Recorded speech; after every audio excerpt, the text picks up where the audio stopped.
नमस्कार विद्यार्थी मित्रांनो, मी सतीश काळे. एक्झाम स्टडी या ऑनलाईन प्लॅटफॉर्मवरती तुमचे सगळ्यांचे स्वागत. आपण आजच्या या व्हिडिओमध्ये ONGCची जी अपकमिंग रिक्रुटमेंट आहे 200+ पोस्टसाठीची त्याविषयीची आपण माहिती घेणार आहोत. मग यामध्ये आपण डिस्कस करूया की टेंटेटिव्ह व्हॅकन्सीज किती असतील, याचा एलिजिबिलिटी क्रायटेरिया काय असणार आहे, एज्युकेशनल क्रायटेरिया काय असणार आहे, कुठल्या कुठल्या ब्रँचेस एलिजिबल असतील, याचा एक्झाम पॅटर्न कसा असणार आहे, याचं सेक्शनल वेटेज कसं असणार आहे. तुम्हाला जर आतापासूनच अभ्यास करायची इच्छा असेल तर याच्यामध्ये तुम्ही कुठले बुक्स तुम्ही रेफर करू शकता आणि याचा प्रिव्हियस पेपरचा 2018च्या पेपरचा नॉन टेक्निकलचा पोर्शन आपण थोडक्यात डिस्कस करूया आणि प्लस असेल नसेल याचा बेसिक पे किंवा सॅलरी आपण डिस्कस करूया. चला आपण डिस्कशनला सुरुवात करूया. ONGC आपल्याला माहिती आहे oil and natural gas corporation limited Maharatna company आहे. 3 टाईपच्या कॅटेगरीजमध्ये आपण कंप्लायंट बघतो. महारत्न असते, नवरत्न असते आणि मिनीरत्न असते. यांची रिक्रुटमेंट जनरली जर बघितलीस तर ही गेट थ्रू असते.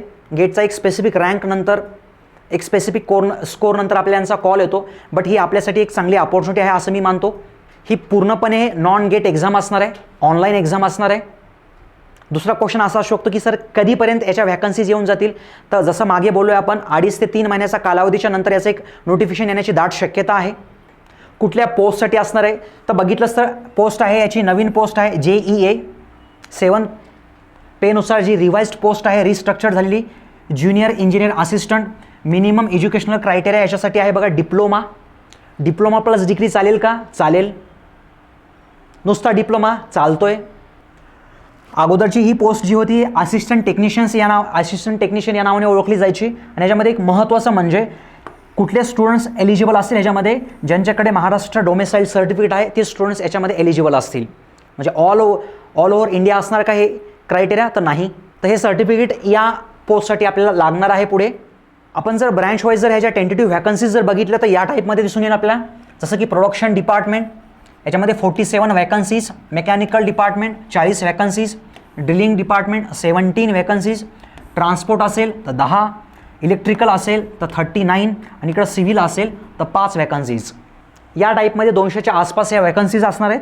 आपण जर ह्याची सॅलरी बघितलं तर ॲट अबाउट 10 लाखच्या आसपास जाऊन जाईल बघा ही अकॉर्डिंग टू द 7th पे.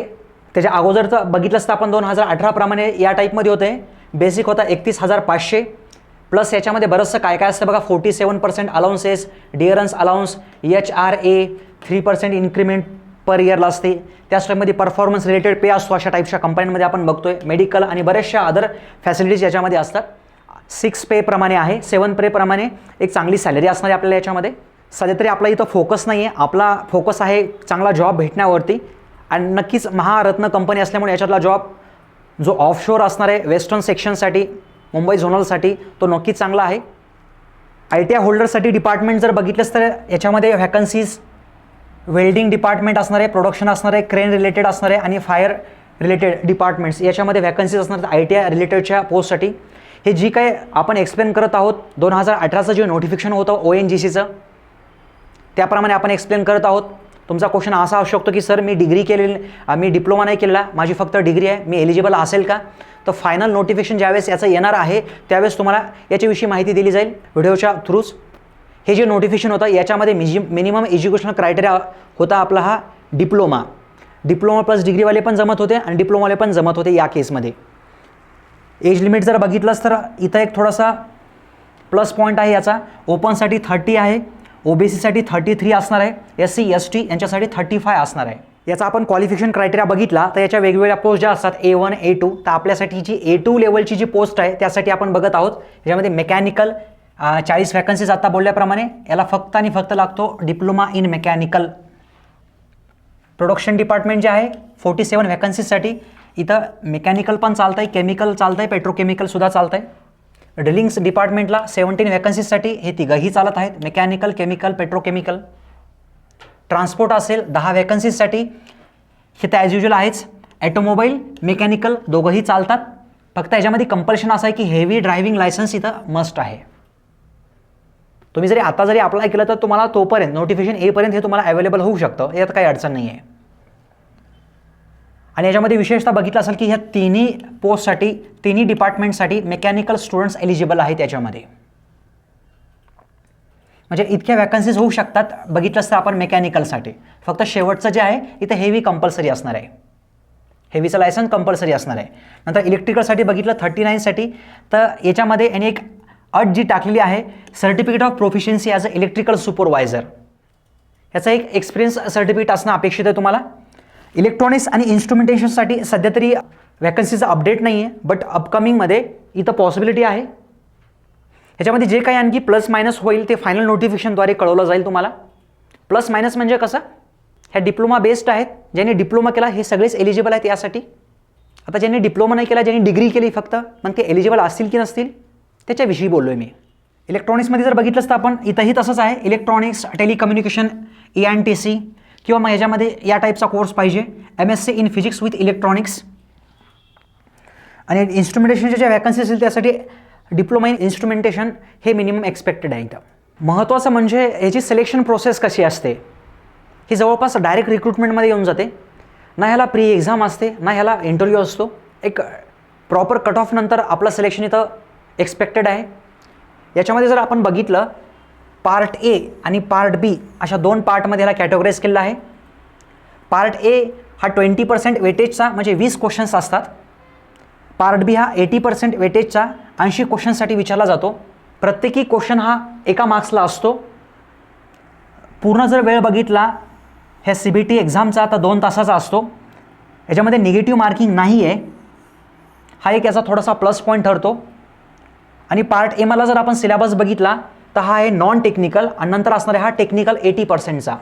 मग नॉन टेक्निकलमध्ये हे interpersonal skill 5 question, logical reasoning असेल, ॲनालिटिकल कॉम्प्रेन्शन ॲबिलिटी असेल, बेसिक न्यूमरसी असेल आणि डाटा इंटरप्रिटेशन स्किल असेल तर 10 क्वेश्चन्स 10 मार्क्ससाठी विचारलं जातं.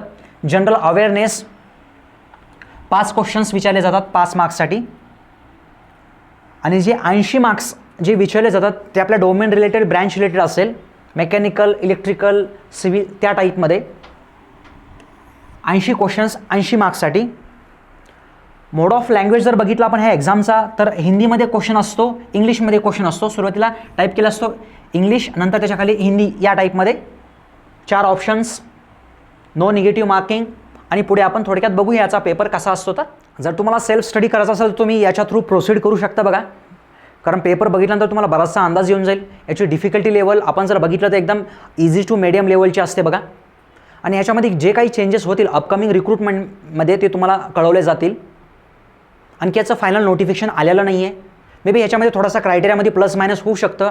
आणि जे सेक्शनल वेटेज आहे 20 मार्क्स आणि 80 मार्क्स याच्यामध्ये थोडासा चेंजेस होऊ शकतो. आपल्याला आतापासून जर प्रिपरेशन करायची असेल तर याच्यामध्ये मेकॅनिकलसाठी तुम्ही RS खुर्मी रेफर करू शकता. प्रिव्हियसचे जर पेपर बघितले तर तुम्हाला मॅक्सिमम क्वेश्चन्स यामधनं दिसतील. फक्त हे प्रिफर करताना तुम्ही थोडीशी काळजी घ्या की याच्यामध्ये थोड्याशा मिस्टेक्स आहेत, बट चालून जाईल. क्वेश्चन्स बरेचसे असतात आणि 1 लाइनर क्वेश्चन्स विचारले गेले आहेत आतापर्यंत. इलेक्ट्रिकल असेल तर तुम्ही JB गुप्ता यामध्ये यूज करू शकता. इलेक्ट्रॉनिक असेल BL थेरेजाचं बुक यूज करू शकता तुम्ही. इथं BL थेरेजाचं. सिव्हिल असेल तर गुप्ता आणि गुप्ता यशान पब्लिकेशन्स बुक आहे ते तुम्ही यूज करू शकता. त्याच लेवलचे क्वेश्चन्स तुम्हाला इथं विचारले गेले आहेत. आणि जरी तुम्हाला याच्या PDF पाहिजे असेल तर तुम्ही टेलिग्रामवरती थोडंसं सर्च करून बघितलं तरी चालेल, किंवा मी काही दिवसानंतर त्या PDF अपलोड करेल. बघा माझ्यासमोर जो पेपर आहे तो ONGCचा 2018चा मेकॅनिकलचा पेपर आहे. त्यामधला नॉन टेक्निकल पोर्शन आपण थोडक्यात बघूया. बघा question number 1, choose the word that means the same as given the word. म्हणजे इंग्लिशचा पोर्शन आहे याच्यामधला सुरुवातीचा. डेलेटिरियस, त्याचे 4 ऑप्शन्स या टाईपमध्ये. हे त्याचं करेक्ट ॲन्सर, हे कॅन्डिडेटचा ॲन्सर या टाईपमध्ये आपल्या अवेलेबल झालेला आहे पेपर. नेक्स्ट क्वेश्चन तो सुद्धा इंग्लिशचाच आहे. Find the part of the given sentence that has an error in it. If there is a no error choose the no error. So या टाईपमध्ये क्वेश्चन, या टाईपमध्ये त्याचे ऑप्शन्स. आणखी थर्ड क्वेश्चन इंग्लिशचा आहे. In the given question 4 words are given out of which 1 word is correctly spelled. Choose the correctly spelled word. या टाईपमध्ये 4 ऑप्शन्स. हे करेक्ट ॲन्सर, हे कॅन्डिडेटचे ॲन्सर मागच्या वेळेसच्या. क्वेश्चन नंबर 4 पॅसेज आहे. पॅसेजवरती क्वेश्चन्स आहेत. किती क्वेश्चन? 1 क्वेश्चन. हा मोठा पॅसेज तुम्हाला रीड करण्यासाठी वेळ लागू शकतो. हे त्याचे 4 ऑप्शन. सो या टाईपमध्ये क्वेश्चन नंबर 5 या टाईपचा एक पॅसेज आहे, त्याच्यावरती क्वेश्चन विचारला आहे आणि खाली 4 ऑप्शन्स या टाईपमध्ये बघितलं आहे आपण. Correct answer, candidate answers. नंतर इथनं आपल्याला दिसतील की GSचे क्वेश्चन्स.